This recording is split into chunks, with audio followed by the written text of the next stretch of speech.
Bonjour et bienvenue sur la chaîne EV. Il y a des gens qui achètent des Tesla uniquement pour son réseau de recharge. En même temps, ils ont raison, le réseau Tesla, il est répandu, il y a beaucoup de bornes, ça marche généralement très bien et c'est pas très cher. Seulement, est-ce que ce serait pas une erreur d'analyse? Pourquoi? Je vous explique. 95% des chargeurs Tesla sont ouverts à tous les véhicules. Et là, vous me dites, oui, mais si j'achète un autre véhicule que Tesla, j'aurais pas l'ergonomie Tesla, le planificateur Tesla, etc., etc. pour naviguer que chez Tesla. Ça va être beaucoup plus compliqué.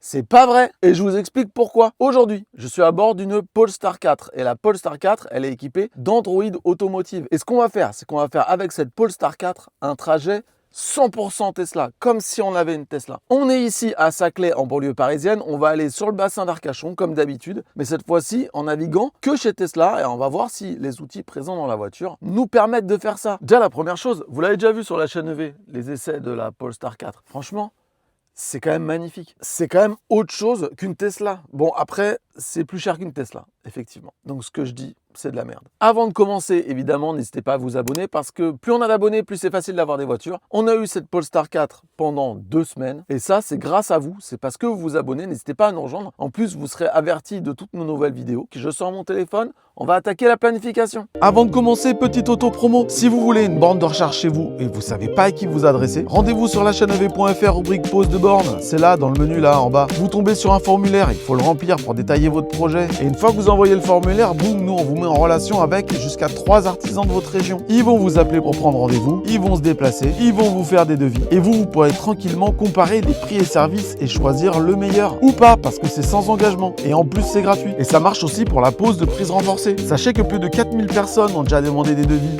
via la chaîne EV. Alors pourquoi pas vous? Rendez-vous sur la chaîne ev.fr, rubrique pose de borne. Vous pouvez aussi scanner le QR code là. Voilà, merci de m'avoir écouté. Bon, déjà, il y a un truc qui est intéressant à noter. C'est que Tesla, c'est 200 stations ouvertes à tous en France. Et des stations de charge rapide, c'est-à-dire plus de 100 kW, il y en a plus de 5000 en France. Donc c'est assez simple. Tesla représente que 4% des stations en France. Donc forcément, si on fait un trajet uniquement en Tesla, ça sera un trajet qui sera moins optimisé que si on le fait en utilisant tous les autres réseaux de recharge. Normal, il y a moins de bornes. Voilà, si vous avez envie de vous arrêter à ce moment-là, vous trouverez sûrement une borne au moment où vous avez envie de vous arrêter. Il n'y aura pas forcément une Tesla, il faudra peut-être rouler encore 40 km. On attaque la planification. Là, je suis donc dans une Polestar 4. Et la Polestar 4, son OS tourne sur Android Automotive. Android Automotive a la particularité de proposer un planificateur Google qui marche plutôt pas mal, même si moi je trouve que des fois il fait des choix pas terribles. Mais ce planificateur a une fonction sympathique. Je vous montre. Donc on dit qu'on va à Arcachon. Là, il me fait un trajet avec 1 et 2 arrêts recharge. Je suis actuellement à 85% de batterie. Si je regarde les arrêts recharge, je m'arrête chez BP+, ici, et chez, ici, Total à Saint-André-de-Cubzac. Ok, sauf que moi, ça ne m'intéresse pas. J'ai dit que je voulais naviguer chez Tesla. Donc je vais ici dans les réglages, filtre de paiement VE, et je vais dire, moi, ce que je veux, c'est naviguer uniquement chez Tesla. Alors, on ne peut pas dire je veux naviguer sur les bornes Tesla, mais on peut dire je paye uniquement avec l'appli Tesla. Donc en gros, ça revient au même. Mais par contre, on ne peut pas dire par exemple je veux naviguer que chez Electra. Bon voilà, ça c'est dommage. Où est mon petit Tesla?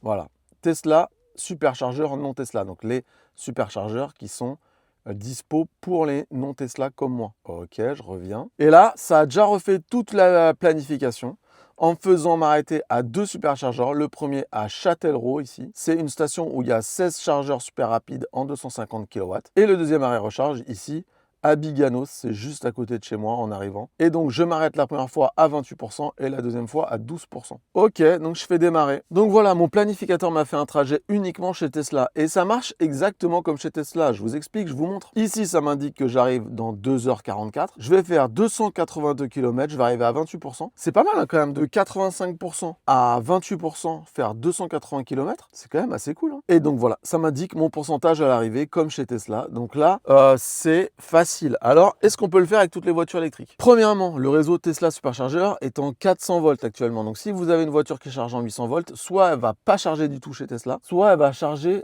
douloureusement, je dirais. C'est-à-dire pas vite. Avec une Ioniq 6, Ioniq 5, etc., Kia EV6, toutes les Kia 800 volts, vous pouvez charger, mais c'est en gros 100 kW max, etc., etc. Mais là, cette Polestar, elle est en 400 volts. Elle charge à 200 kW, donc c'est l'exemple parfait pour recharger chez Tesla. Ensuite, est-ce que tous les planificateurs proposent l'option viser que les bornes Tesla? Oui et non. Non. Oui, enfin bref. Tous ceux qui tournent sur Android Automotive proposent cette option, donc Renault, Volvo, Polestar évidemment, parce que vous l'avez vu. Cadillac, je sais que BYD, on peut sélectionner ses réseaux de recharge, je ne sais pas s'il y a Tesla dedans. BMW Mini, on peut sélectionner ses réseaux de recharge, ça se trouve, on peut dire Tesla, je ne sais pas. Bon bref, dites-moi si avec votre marque de voiture, votre planificateur, vous pouvez sélectionner le réseau Tesla, dites-le en commentaire, comme ça informera les autres gens. Bon bah finalement, j'ai enquêté, j'ai demandé à nos abonnés sur Instagram s'ils pouvaient sélectionner Tesla dans leur planificateur. Au passage, rejoignez-nous sur Instagram, c'est vraiment cool. Et donc on l'a vu chez Renault, Volvo, Polestar ou Cadillac, c'est de l'Android automotif, le planificateur Google, donc oui. Chez BYD aussi, dans la CIL par exemple, on peut sélectionner Tesla comme réseau de recharge principal, directement dans le planificateur de la voiture. Et c'est pareil chez MG avec la MG S5, mais a priori pas la MG4. Chez BMW et Mini, dans l'application, on peut cocher nos réseaux favoris, dont Tesla. Et ensuite, dans le planificateur de la voiture, on peut cocher ne suivre que mes réseaux favoris. Chez Stellantis, a priori, on peut sélectionner Tesla, mais uniquement en passant par l'application via le planificateur e-route. Et c'est un peu pareil chez Volkswagen, mais a priori, c'est compliqué. Et chez Kia et Hyundai, c'est niet. Donc, petit message aux constructeurs, il est temps de se bouger parce que favoriser des réseaux de recharge, c'est la base quand on voyage. Allez, on continue. Et moi, je suis parti, j'ai 2h43 de route et 282 km pour arriver à 28%. Tiens, je vais prendre une photo, voilà, comme ça, vu que j'ai une mémoire de merde, là au moins je vais me souvenir que c'était 28%. Si vous regardez cette vidéo alors que vous vous y connaissez pas trop en voiture électrique, eh ben je vous invite à regarder nos guides pour débutants. On en a fait un sur les longs trajets qui s'appelle le guide pour débutants des longs trajets. C'est fou, c'est tellement bien trouvé. Je vous mets la vignette là, vous pouvez retrouver le lien en bas de la description. Et si vous pensez qu'on peut pas faire des longs trajets en voiture électrique, je vous invite à regarder notre playlist de road trip. Tous nos road trips sont dans cette playlist. On en a fait avec des toutes petites voitures électriques avec des toutes petites batteries et avec des grosses voitures électriques avec des grosses batteries. Et vous pourrez voir que bizarrement, on y est toujours arrivé. C'est fou. Et on est parti. Allez, on rentre sur l'autoroute. Enfin, je rentre sur l'autoroute parce que finalement, je suis tout seul. Et on est parti pour nos premiers 281 km. Allez, à tout de suite. Bon, et bien voilà, j'arrive, mon planificateur me disait que j'arrivais à 28%, finalement j'arrive à 22%. Alors là, vous vous dites, oh là, il y a un écart important quand même entre la prévision et le pourcentage final. Mais en fait, je suppose que le planificateur Google, il se base sur une accumulation de data pour optimiser ses pourcentages. En gros, plus il va y avoir de Polestar 4 qui vont rouler, et plus les pourcentages sont précis. Et force est de constater que des Polestar 4, on n'en croise pas souvent sur nos routes. Donc même s'il a fait une prévision optimiste, ce qui est pas terrible, on va lui accorder le bénéfice du doute et on va lui laisser le temps de s'améliorer. Il y a un truc que j'ai oublié de dire tout à l'heure, je vais retirer le son du GPS. J'ai parlé de tous les planificateurs dans lesquels on pouvait sélectionner Tesla comme unique réseau de recharge. Mais il y en a un autre, j'en ai oublié un évidemment, c'est ABRP.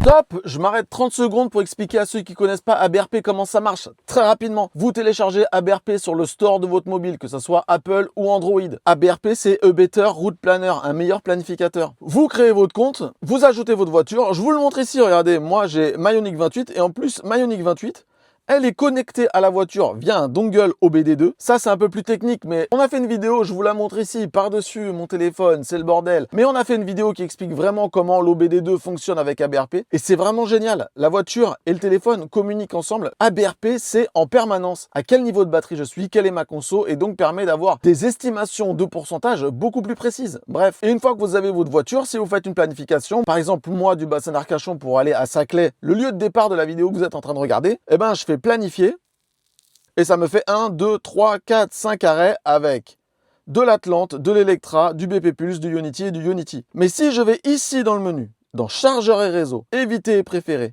et que je mets Tesla, et que je clique sur les 2 pouces parce que ça veut dire que j'aime vraiment ça et je veux que ça, si je reviens ici et que je refais planifier, et ben voilà, j'ai maintenant un trajet 100% Tesla, Saint-André-de-Cubzac, Ruffec, Châtellerault et Blois.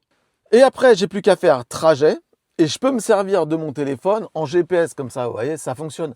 Mais si je veux, je peux aussi l'envoyer sur Apple CarPlay, je vous montre. Il suffit que je branche le téléphone à ma voiture parce que oui, j'ai une Ioniq 28, c'est Apple CarPlay à fil. Et voilà, j'appuie sur Apple CarPlay ici, sur ABRP et regardez ce que j'ai. J'ai mon GPS dans la voiture. Et exactement comme chez Tesla, j'ai ici le temps que je vais mettre pour aller au prochain arrêt recharge, à savoir 1h05 dans 97 km. J'ai ici mon pourcentage actuel, 63%, et ici en dessous, 16%.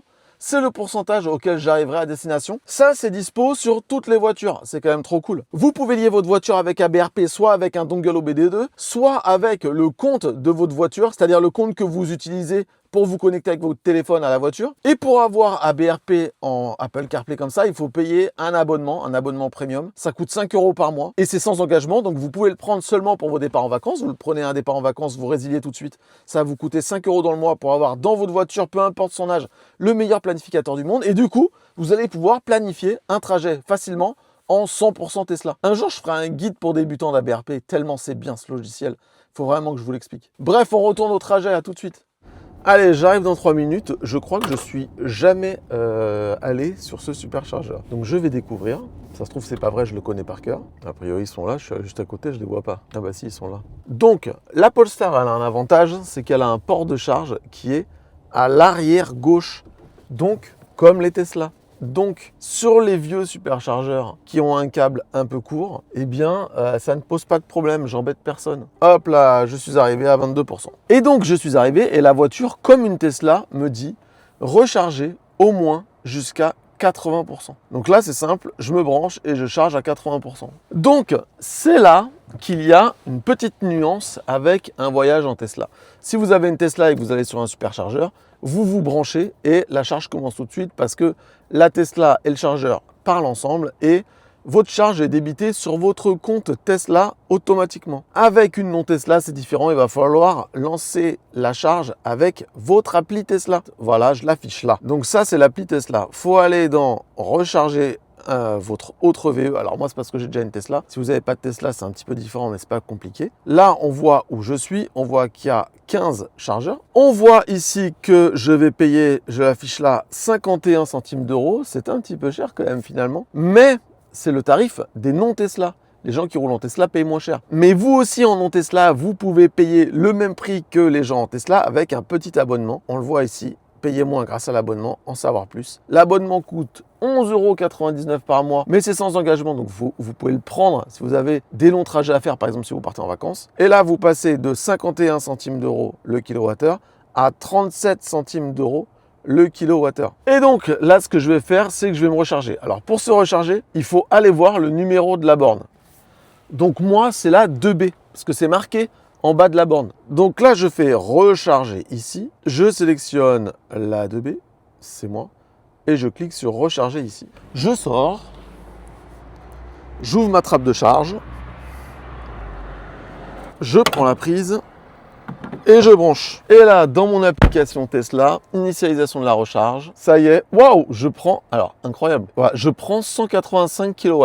Donc là, dans l'application, on voit l'état de ma charge, 23%, et en bas, il y a un bouton pour arrêter la charge. On va pas appuyer dessus parce que nous, on veut charger. On va charger jusqu'à 80. Et puis moi, ce que je vais faire, eh ben, c'est que vu que je vais faire un voyage comme en Tesla, je vais rester dans ma voiture et je vais faire la gueule. Je vais surtout pas parler aux autres gens qui chargent. Voilà.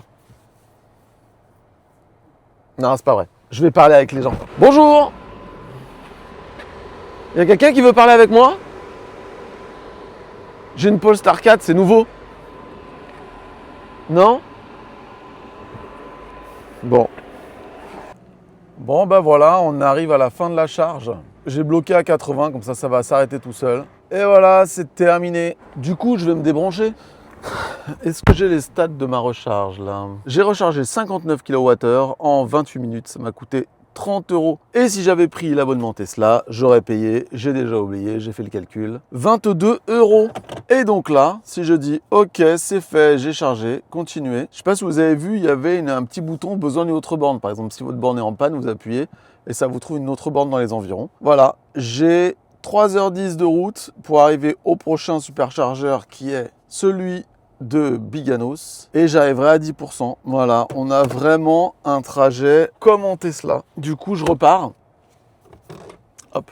D'ailleurs, sur cette voiture, les vitesses se passent... Ah bah non, mais j'allais dire la marche avant, marche arrière se passe comme chez Tesla, mais en fait non, parce que Tesla a changé depuis. Maintenant, on passe en marche avant sur l'écran. Eh bien, nous sommes repartis pour une session de 325 km. Je pense que si j'étais parti à 100% de Paris, J'aurais pu le faire en un arrêt. Oh, j'ai oublié de dire un truc super important. Si cette Polestar 4 vous intéresse, eh ben, il y a une vidéo qui est passée sur la chaîne. Il y a l'essai conso, le traditionnel essai électrique de la voiture. La vignette est là et le lien est en bas de la description. À tout de suite. Bon, et bien voilà, pas de surprise. Je suis mon petit GPS qui me disait que j'arriverais à 10% et j'arrive à 7%. Encore un peu trop optimiste, c'est pas grave. Donc j'arrive à Biganos, c'est vraiment à 2 pas de chez moi. Donc là, je vais finir sur une station Tesla qui est sur le parking d'un supermarché Auchan, qui à cette heure-ci, il est 20h est fermé. Donc comme pour le premier arrêt, j'aurai pas de toilette, j'aurai pas de quoi prendre un petit café, voilà. Je vais attendre dans la voiture. Et là, vu que j'ai pas d'autre arrêt recharge, on va voir ce que le GPS dit, mais avouez que c'était quand même assez simple cette histoire. Comme avec Tesla en fait, mais sans Tesla. D'où le titre de la vidéo. Est-ce que vous aimez l'éclairage un peu bleuté là dans la voiture? C'est beau, hein? Très très belle voiture. Allez, on sort. Je vous avoue que je suis content de rentrer chez moi. Cette vidéo, je la tourne pour tout vous dire. Juste après notre vidéo du week-end en voiture de luxe avec WeLike et Tesla Geek, je vous mets la vignette ici, le lien est en bas de la description. Très grosse vidéo, et ça fait 4 jours que je suis en vadrouille en voiture. Et là, je vais bientôt rentrer à la maison. C'est trop cool. Et voilà, je suis arrivé. Alors, qu'est-ce que ça me dit? Ça me dit, je suis bien arrivé, rechargé au moins jusqu'à 35%. Ah, mais c'est pour arriver à 31% à la maison. Bon, en gros, je peux charger 4%, quoi. Vous allez voir, je vais vous montrer, c'est intéressant, si vous ne connaissez pas. Donc comme tout à l'heure, on utilise l'appli pour lancer la charge.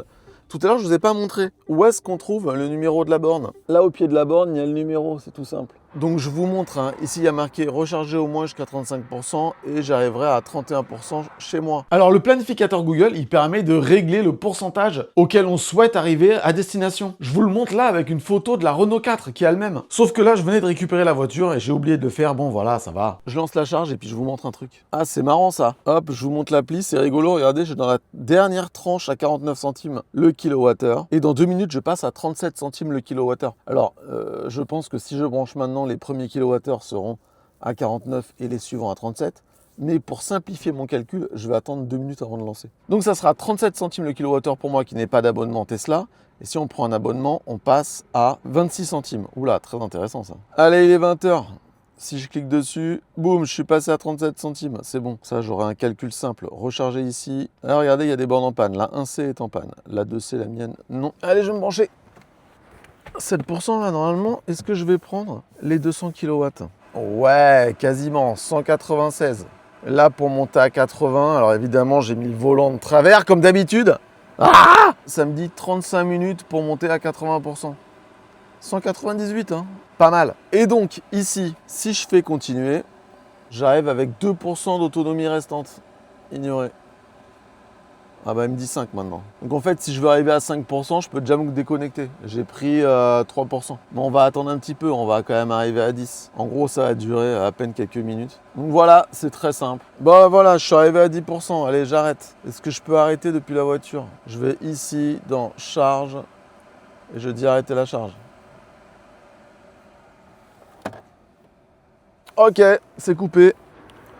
Donc j'ai chargé, je suis arrivé à 7, j'ai chargé 9%. Bon allez, rapidement, parce qu'on aime les chiffres sur cette chaîne, je vous donne toutes les datas de ce trajet. J'ai parcouru 620 km en 6h45, c'est pas mal. J'ai fait 2 arrêts recharge, mais si j'étais parti à 100% de Paris, ou si j'avais réglé un pourcentage à destination de 10%, je pense que je l'aurais fait en un seul arrêt. J'ai rechargé 31 minutes, j'ai consommé 20,6 kWh au 100. Les recharges, que ce soit les recharges sur la route, plus la recharge à la maison pour remettre la voiture à 100%, ça m'a coûté 45,50 €, dont 33,50 € chez Tesla, et ça fait un coût au 100 km de 7,30 €. Soit l'équivalent d'une conso de 4,2 litres au 100. Et si j'avais pris l'abonnement Tesla, ça m'aurait coûté 36 €, dont 24 € chez Tesla. Bref, entre le tarif Tesla et le tarif non Tesla sur un trajet comme celui-là, c'est juste 9,50 € d'écart, c'est quand même pas énorme. Et au niveau du CO2, parce que c'est pour ça aussi qu'on roule en voiture électrique, avec les émissions de gaz à effet de serre de la France au moment de ce trajet, eh bien j'ai émis 3,3 kg de CO2 contre 100 kg de CO2 si j'avais fait ce trajet en thermique. C'est quand même énorme la différence. Voilà, donc acheter une Tesla uniquement pour son réseau de superchargeurs, c'est peut-être pas utile. Après, évidemment, il y a d'autres qualités à Tesla, mais on peut tout à fait faire des longs trajets avec quasiment toutes les voitures du marché en vérité, comme avec Tesla, avec un planificateur qui vous donne les pourcentages. On arrive sur une station de recharge Tesla, on charge, ça marche, on paye pas très cher, la vie est belle. Si cette vidéo vous a plu, n'hésitez pas à la liker, ça fait toujours plaisir. Je vous remercie de m'avoir suivi et à la prochaine pour une nouvelle vidéo. La bise.